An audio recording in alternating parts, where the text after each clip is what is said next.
इस्लामाबाद की क्या सूरत हाल है? इंतखाबात के जो नताइज हैं क्या वही आए हैं जैसा कि बताया गया था? आपने तो प्रेडिक्ट भी शायद किया था, लेकिन पीटीआई वाले कहते हैं कि नहीं जी, धांधली हुई है। बहुत शुक्रिया इस्माइल। देखें, दो डोमेन्स हैं जिनको देखते हुए हम प्रिडिक्ट कर सकते थे। सोशल मीडिया की कैंपेन अगर देख सकते हैं तो मतलब अगर हम वहाँ से देख के प्रिडिक्ट करना है तो ज़ाहिरी तौर पर पाकिस्तान तहरीक इंसाफ की वहाँ पे स्ट्रेंथ बहुत ज़्यादा है। और उनको पता है वहाँ पे कि how to make trends and how to be in the news. लेकिन अगर ग्राउंड की बात करें तो हम ऐसे इलाके के इलेक्शंस की बात कर रहे हैं जहां पर इंटरनेट की बुनियादी सहूलत, मैं इंटरनेट की बात कर रहा हूँ, वहाँ साफ पानी की बुनियादी सहूलत भी मौजूद नहीं है। तो वहाँ के जो इलेक्शंस और जो पॉलिटिकल डोमेन या डायनामिक्स अगर इसको कहें तो वो टोटली यकसा डिफरेंट है। वहाँ के मसाइल अलग हैं। वहाँ के जो हम समझ रहे हैं ना कि इस्लामाबाद में बैठ के, लाहौर में बैठ के कि जी किसका पलड़ा भारी है किसका नहीं है, तो यहाँ की तो सियासत ही डिफरेंट है।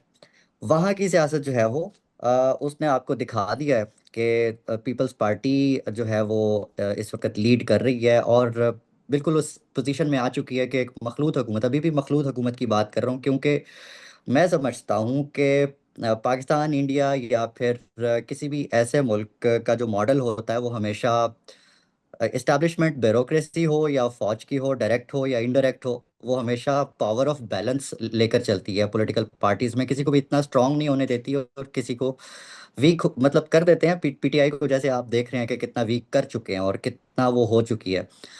खुद वो आपस में लड़के भी हो चुके हैं और इस वक्त आप देख सकते हैं पाकिस्तान तहरीक इंसाफ की जो सूरत हाल इस हुकूमत के बाद, जो खालिद खुर्शीद ने 2.5 साल की हुकूमत की, 3 साल की हुकूमत की गिलगित बल्तिस्तान में। खैर मैं ये जस्टिफाई भी नहीं करूंगा, बहुत सारी पाबंदियां भी थी गिलगित बल्तिस्तान के मतलब इलेक्शंस मैं को भी लेकर, लेकिन मैं ये भी है कि आपने अच्छा किया 2024 कि आपने की। अपनी थोड़ा सा बैक ट्रैक किया अपनी गुफ्तगू के, बिकॉज मुझे लगना शुरू हो गया था कि आपने कहा कैंपेन नहीं की। मेरा अगला पॉइंट ये आने लगा था कि कैंपेन अगर क्या कर लेते तो कुछ डिफरेंस आ जाता। लेकिन ना असद हमारे साथ स्टूडियो में मौजूद है।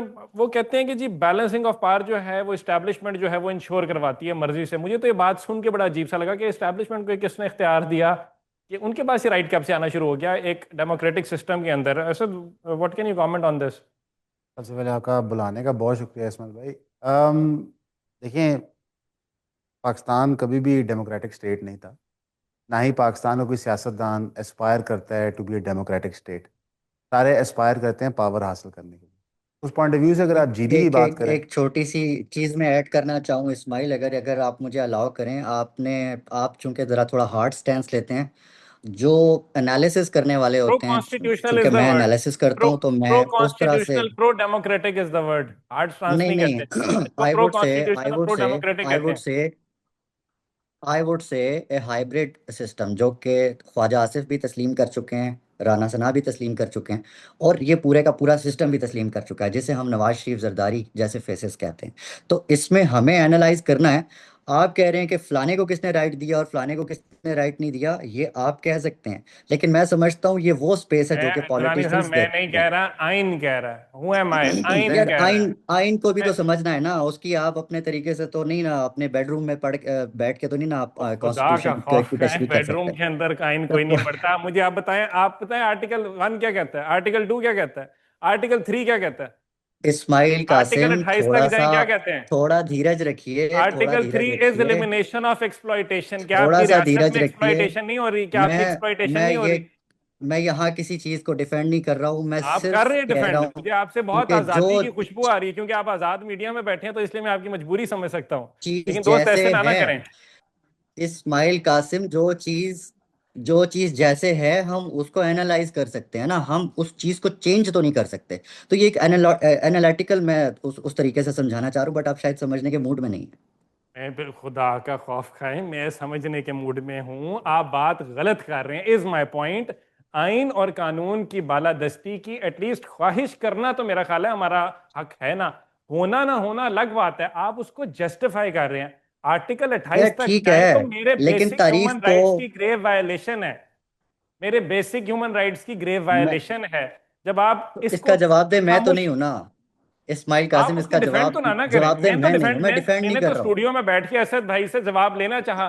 आपने बीच में कट मारा और कहा कि आपका हार्ड स्टांस है, तो मैंने आपको क्रेडिट सिर्फ किया कि नहीं सर, हार्ड मैं स्टांस इसलिए नहीं है, कह रहा प्रो था कि आपने कॉन्स्टिट्यूशनल प्रो कहा कि डेमोक्रेटिक फौज को स्टांस हक है। किसने दिया है। मैं सिर्फ इस चीज पे एतराज था कि आपने कहा फौज को किसने हक दिया है। ठीक आपके पास इतनी ठीक है, बुरी क्यों आपकी लगी बात वैसे, दुरुस्त है, आपको इतना बुरा क्यों लगा? लेकिन नहीं, बुरा नहीं लगा। जस्ट कह लगा रहा है हूँ कि आपको जब यार आप कोई बुरा? आपको मुझे स्पेस लगा कि छोड़ते हैं, बुरा फील हुआ है जब आपको। आप कोई स्पेस छोड़ते हैं तो जो दूसरी पावर है वो स्पेस वहां से वो कैरी करती है, तो मैं डेफिनेटली वापस ये। आपके पास आता हूं, मुझे असद भाई को इस कॉन्वर्सेशन में ऐड करने थे, बिकॉज वो ना सिर्फ मुस्कुरा रहे हैं। मैं चाहता हूं मैं जरा उनका टेक ले लूं कि अगर मैं गलत हूं तो मुझे मेरी इस्लाह कर दें, अगर आप गलत हैं और इस्लामाबाद की जो आज़ाद हवा है उसका कोई प्रेशर है आप पे, तो वो भी हमें बता दें थोड़ा सा। असद भी क्या कहना चाहेंगे? सबसे पहले आप दोनों सही हैं, ठीक है। इस्माइल भाई की बात कानूनी तौर पे करेक्ट है कि कानून गुंजाइश नहीं देता, और सलमान भाई की बात करेक्ट है इस पॉइंट ऑफ व्यू से कि वो तो हाल पे तबसरा कर रहे हैं, ना उन्होंने कानून बनाया, ना मैंने बनाया, ना आपने बनाया।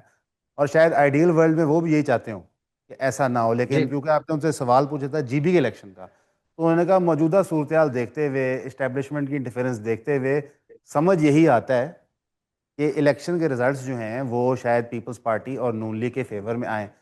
वैसे जीबी के अंदर जब भी इलेक्शन होते हैं तो वो हमेशा गवर्नमेंट के फेवर में ही आते हैं, क्योंकि जीबी का जो स्टेटस है वो इंडिपेंडेंट सूबे का नहीं है, लिहाजा वो एज सूबा नहीं सोचते।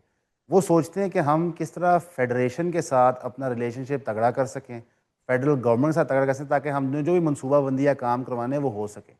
बाकी ये जो आपका बैक एंड फोर्थ है आज़ाद होने पे या ना होने पे, तो मेरा ख्याल है गुरेज करें, ऐसे कमेंट से गैर मुनासिब होते हैं। ज़रा इंटेलेक्चुअल गुफ्तगू हो जाए तो बेहतर है थोड़ा। और ये इंटेलेक्चुअल नहीं है? नहीं, ये गैर मुनासिब बात है, मैं तो गैर समझता मुनासिब बात है? हूँ गैर मुनासिब। कश्मीर में जो कुछ हो रहा है ठीक हो रहा है? कश्मीर में देखा आपने दूसरा मुद्दा खोल दिया है, बड़ी सिंपल सी बात है।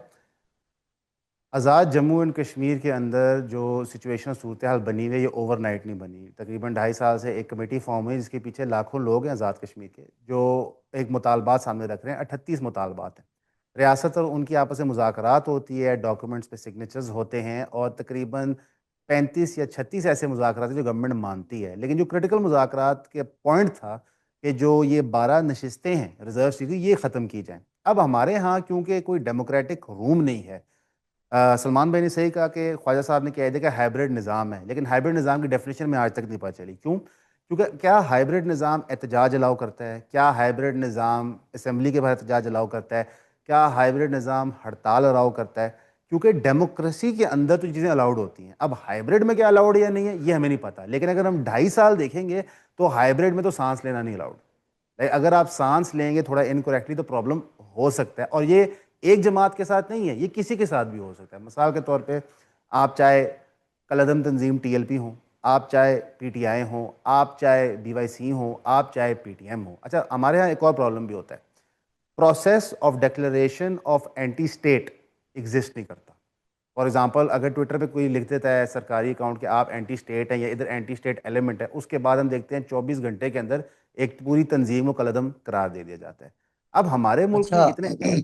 आप शायद एक चीज मिस कर रहे हैं, मैं इसमें ऐड कर दूं। आप जी सलमान भाई। ने पीटीआई तक शायद यहाँ पे गिनती रोक दी। मैं समझता हूँ इन फ्यूचर पीएमएलएन और पीपल्स पार्टी जो कि माजी में फेस कर चुके हैं, ऐसा नहीं है कि वो आने वाले दिनों में बहुत सेफ फील करेंगे। ये भी हो सकता है कि वो भी इसका निशाना बने। बेशक सलमान भाई, मैं आपसे 100% एग्री करता हूँ। इसलिए मैं समझता हूँ कि 2024 के इलेक्शन के बाद जो आइनी तरमीम हुई हैं और जो स्पेस हाइब्रिड निज़ाम ने ऑक्यूपाई की है, उसके बाद जो आपकी पॉलिटिक्स है वो वर्चुअली डेड है। अब है पावर ब्रोकरेज डील्स, कि आप अपनी डील कैसे बनाते हैं, आप सिंध के वडेरों को कैसे हैज करते हैं फेडरल गवर्नमेंट बनाने के लिए, आप पंजाब की इंडस्ट्रियल क्लास को कैसे हैज कर लेते हैं, और इस हैजिंग के तहत ही अब पॉलिटिक्स चलेगी। In fact Awami politics virtually and हो चुकी है। इवन अगर आप साउथ के हलकों में चले जाएं, पंजाब की बात करें जहाँ पे अवाम एमएनए एमपीए का बड़ा एक क्लोज रिलेशनशिप होता है, वो भी वर्चुअली ख़त्म कर दिया गया। इसकी वजह से आपकी अशराफिया और आपकी आम आवाम का गैप बहुत बड़ा हो गया है। इसकी वजह से आपकी इकोनॉमिक पॉलिसी भी रिफ्लेक्ट नहीं कर पा रही। क्योंकि मुझे याद है कि जब अदम एतमाद आया था तो हमें बताया गया था कि इमरान खान साहब से महंगाई कंट्रोल नहीं होती, और मैं एग्री करता हूँ, उस वक्त इमरान खान साहब की महंगाई बड़ी चुभती थी, तेल की कीमतें बड़ी चुभती थी। लेकिन फिर अगले 3 साल जो हमने देखा, उसने तो इंतहा पार कर दी। वैसे 1947 से लेकर आज तक पाकिस्तान में इन्फ्लेशन ही हो रही है, दुनिया की सारी इकॉनमी से इन्फ्लेशन हो रही है, और ये होती रहेगी। तो हमारे सियासतदान एक तरफ से हमें झूठ बोलते रहे, हमारी डीप स्टेट एक तरफ से मिसगाइड करती रही, हमारा जुडिशल सिस्टम ऑपरेट नहीं करता रहा। जिसकी वजह से GB के अंदर इलेक्शंस सॉर्ट ऑफ बेमायनी है। उसी तरह जो आज़ाद जम्मू कश्मीर के इलेक्शंस होने वो भी बेमायनी है। अगर आप 12 सीटें रखेंगे तो आप आसान रास्ता दे देंगे धांधली का, आसान रास्ता दे देंगे हाईजैक का, नहीं तो दूसरा तरीका तो उनके पास है ही। क्योंकि हमारे डीप स्टेट ने यह दिखाया है उनका मिजाज, और हमें बहुत सारे एंकर्स ने बताया कि पाकिस्तान अब बहुत हार्ड स्टेट है, कि पाकिस्तान सिचुएशन को बलूचिस्तान की तरह भी डील कर सकता है, इंटीरियर सिंध की तरह भी डील कर सकता है, एक्स फाटा की तरह भी डील कर सकता है, और पंजाब में जो हमने देखा CCD की शक्ल में और 9th में के क्रैकडाउन पर उस तरह भी डील कर सकता है। तो हमारे पास तावीज़ें सारी हैं। ये सवाल है लोगों पे उनको कौन सी तावीज़ चाहिए। बिल्कुल ऐसे सवाल लोगों के ऊपर है कि उनको कौन सी तावीज़ चाहिए, और उसके अंदर जब हमारे एनालिस्ट जो है बैठ के उन तावीज़ों को जस्टिफाई करें तो थोड़ा सा जो है वो दिल दुखता है। जी सलमान दुरानी, क्या कहना चाहेंगे आप अच्छा इसके साथ? चले, आपको आपको आपको बुरा लग गया है तो मैं उस पर माजरत करता हूँ, लेकिन मैं बस अपने आप को थोड़ा क्लियर करना चाह रहा था कि जरूर करें जी जी। मैं इस बात को अगर मैं इस बात को कहूंगा तो मैं ये कहूंगा कि अच्छा यार, ये सिस्टम ऐसे है, बन चुका है।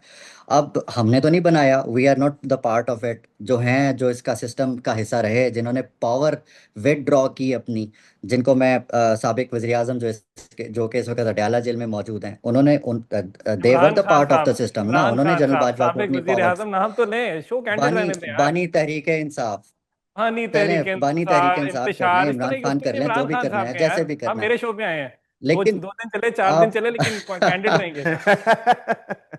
ठीक है, ठीक है, नहीं मैं जस्ट ये कहना चाह रहा हूँ कि आप किसी को मासूम करार नहीं दे सकते यहाँ पर। हर एक ने किरदार अदा किया है कि फौज को जो पावर है वो अपने हैंड ओवर करने की। आप ये सिर्फ बता दें कि इमरान खान क्या खुद अपने इंटरव्यूज में ये नहीं कह चुके कि सारा कुछ जनरल बाजवा चला रहे थे और जनरल फैज चला रहे थे। ओ हंड्रेड भाई, परसेंट आप क्या कर रहे थे? और हमारी एक पर्सनल सहाफियों की मीटिंग हुई थी, तो उसमें हम लोगों ने कहा था कि सर वो आजकल जो है ISI और ये वो सारा मामला चल रहा है, तो आप के किसी तर्जुमान ने या किसी एडवाइजर ने आप तक ये वो हो गया, नार्सिसिज्म की इंतहा है कि एक इशू के बारे में जो जर्नलिस्ट उस पॉइंट के ऊपर, मतलब आपको इतना पता है कि पाकिस्तान तहरीक इंसाफ निशाने पर है, आपको ये नहीं पता कि जो आपका साथ देने वाले या आपके ऊपर जुल्म होने के ऊपर जो लोग आवाज़ उठा रहे हैं, उनके ऊपर भी जुल्म हो रहा है। अच्छा जी, आपको तो नहीं पता, ना आपके किसी एडवाइज़र ने आपको बताया। तो जाहिर है फिर हमने ये पूछा कि आपको तो ये भी नहीं पता था कि हामिद मीर साहब जो हैं उनको किसने ऑफेयर करवाया? आपको तो ये भी नहीं पता था कि मतियुल्लाह जान जो है उनको उठवा के किसने जो है वो नॉर्दर्न एरियाज की सैर करवाई? आपको तो ये भी नहीं पता था कि अब सहारा आलम को गोली जो है वो कहाँ से लगी, कैसे हुआ? तो सारे का सारा जो मलबा उठाकर हम ये नहीं कह सकते कि खाली एक ही जो पावर सेक्टर है जिसे हम इस्टेब्लिशमेंट कहते हैं, हम उसके ऊपर कर दें कि जी हाँ ठीक है, वही मुर्द इल्ज़ाम है। हम इमरान खान, हम नवाज शरीफ, जरदारी और इन लोगों के ऊपर क्यों नहीं सवाल उठा रानी साहब, सकते कि रानी साहब सलमान भाई, एक, मैं हम मैं इनको माफी, पावर में अगर लाते हैं? आप इजाज़त दें मैं कतई कलामी माफ चाहता हूँ। PTI की तहरीक उनकी जो हिस्टोरिकल सोच है वो 2024 से शुरू होती है। नून लीग की सोच शुरू होती है 2016-17 में, जब खान साहब को निकाला था। PPP की सोच शुरू हुई, ख़त्म हो गई थी जब जुल्फ़िकार अली भुट्टो साहब को शहीद किया गया था। नहीं, पाकिस्तान लेकिन एंटी, ये जो सुन लीजिए पीपल्स, सुन लीजिए ये जो सलमान आपने कहा भाई, ना PTI की सोच। सलमान भाई सिर्फ एक लम्हा दे दीजिए। पाकिस्तान की तहरीक और पाकिस्तान जो एग्जिस्ट करता है 47 में शुरू हुआ था। 47 से लेके आज तक हमने देखा है कि एक इदारा लॉप साइडेड तरीके से पावर को इकट्ठा कर रहा है, वो इनरोड्स बनाई जा रहा है। तो हम ये नहीं कह सकते कि सियासतदानों ने स्पेस दिया है। क्यों? फातिमा जिन्ना साहिबा स्पेस रिक्लेम कर रही थी, हमने कहा कि ये एंटी स्टेट हैं। मौलाना मादूदी को हमने सजाए मौत पे खड़ा कर दिया था, लेफ्ट की तहरीक उनके साथ थी। अयूब खान के खिलाफ जो पहली मार्शल सेकंड मार्शल लॉ थी, प्रॉपर तरीके से सब खड़े हुए थे। सेकंड ज़ियाउल हक साहब साथ खड़े हुए थे। फिर एट द सेम टाइम हमने सियासतदान क्रिएट किए डिक्टेटरशिप्स में। जुल्फ़िकार अली भुट्टो साहब वो सियासतदान है जो क्रिएट हुए, नवाज शरीफ साहब वो सियासतदान है, और इमरान खान साहब भी उस पार्टी में आते हैं। लेकिन हमारा मैन्युफैक्चर का प्रोसेस एक ही जगह से हो रहा है। इसलिए मैं आपसे 100% एग्री करता हूँ कि हमारे सियासतदान खुद जाते हैं पावर कॉरिडोर के पास, लेकिन पावर कॉरिडोर भी उनको उठाता है।